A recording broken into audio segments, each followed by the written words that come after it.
I was lucky that the front element did not suffer, but in any case it's not a good idea to drop your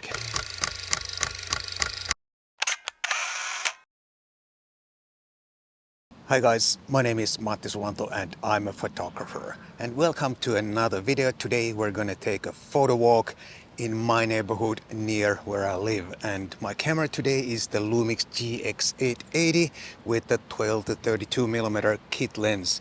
A super excellent combo for a casual photo walk. So tiny and yet very capable.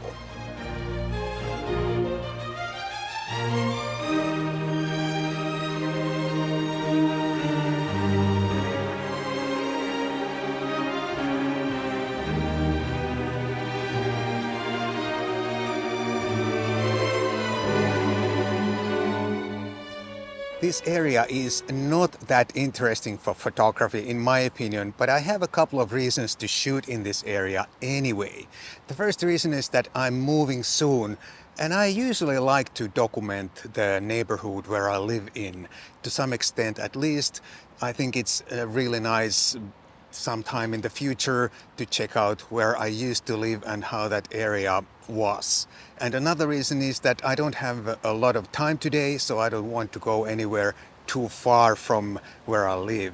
I have obviously photographed in this area already many times, but I'm gonna use these last weeks to cover this area a little bit more, just to be safe and just to have some more photos, because I am a documentarist in my heart and I sort of like to have enough material for whatever use I may have in the future.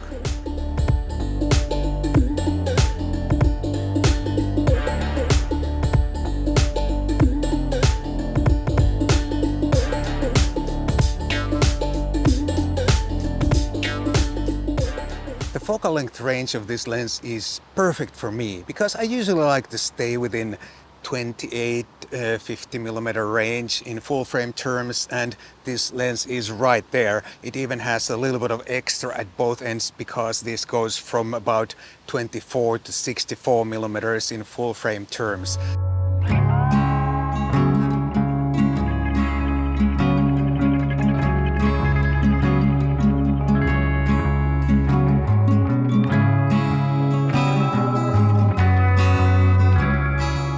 The reason I haven't been using this lens that much for a long time is that I dropped this very combo about 3 years ago and it landed on the lens and something was damaged inside the lens. First of all, it's a little bit stiff to extend to its shooting position, and also in some situations the sharpness is not uniform across the frame anymore. I'm not sure if you can see it in my pictures in this video, but it bothers me a little bit, and that's why I don't really like to use this lens anymore. But today I wanted to give it another go and see what kind of results I can get. I was lucky that the front element did not suffer, but in any case it's not a good idea to drop your camera or your lens. Maybe a lens element inside the lens becomes loose or misaligned, and actually that's what I think happened here in this case, because the sharpness is not uniform across the frame anymore, so I suspect there is a misaligned element somewhere inside the lens. So do not drop your camera or your lens.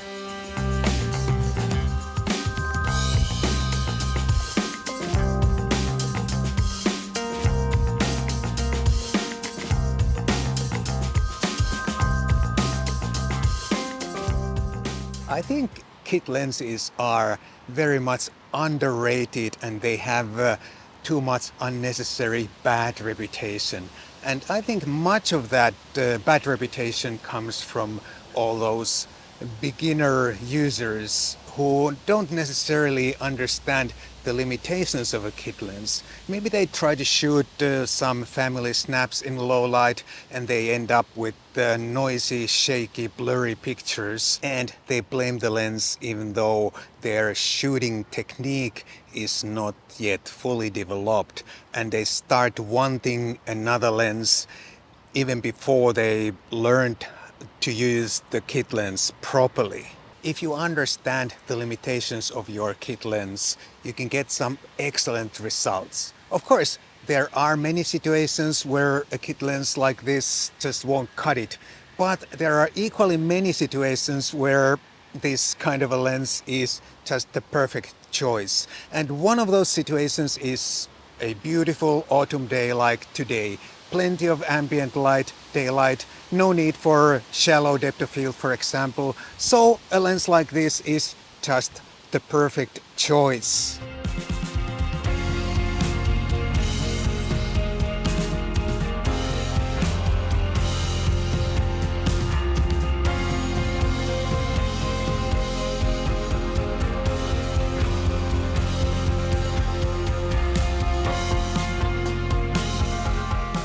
Like I said, this is a very much plastic lens. Even the mount is plastic.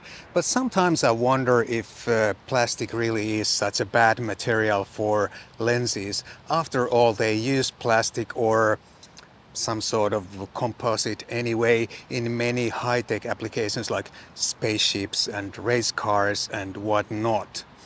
And I think plastic has definitely some advantages over metal. It's lighter in weight and it's nicer in sub-zero temperatures. It doesn't feel as cold, and it can even be more durable than metal in some cases, or if the right type of plastic is being used. So I don't think plastic is such a bad material after all. What do you think?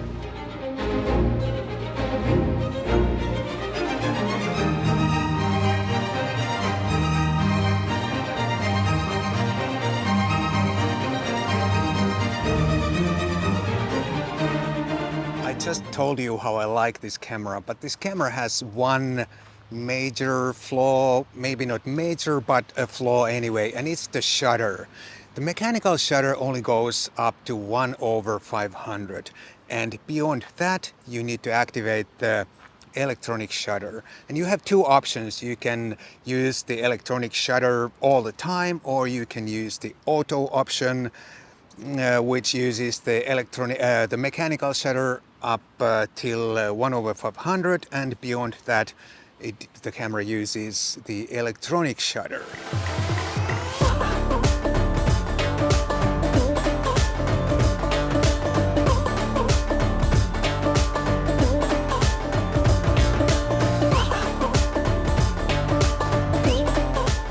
I'm a big fan of the P mode, the fully automatic professional mode, with this kind of a combination, because there's nothing much I can do with the depth of field anyway. It is what it is.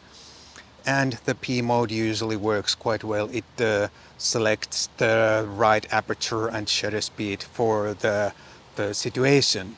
However, this camera is very reluctant to go beyond 1/500 on P mode. I guess the camera wants to avoid the electronic shutter that can introduce a little bit of a rolling shutter and some twisted shapes if I shoot something that moves. However, I don't find the electronic shutter that much of a problem, but I find it a problem that the P mode often uses very high F numbers like F10 or even higher, because it wants to stay at 1/500 or longer shutter speeds. And of course a high F number like F10 on a camera like this is not ideal, because then the diffraction kicks in and introduces unnecessary softness in my pictures.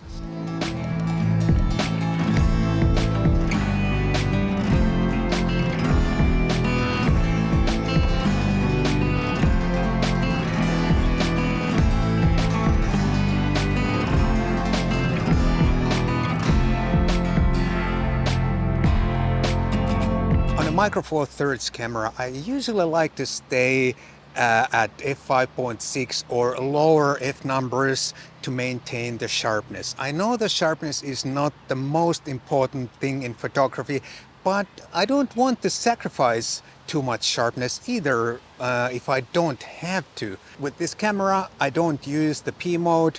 I use the aperture priority and f5.6 pretty much all the time. That gives me the peak sharpness and enough depth of field in every situation and with every focal length. Do you have a favorite exposure mode that you tend to use all the time, or do you switch a lot between the modes according to the situation? Please let me know in the comments down below.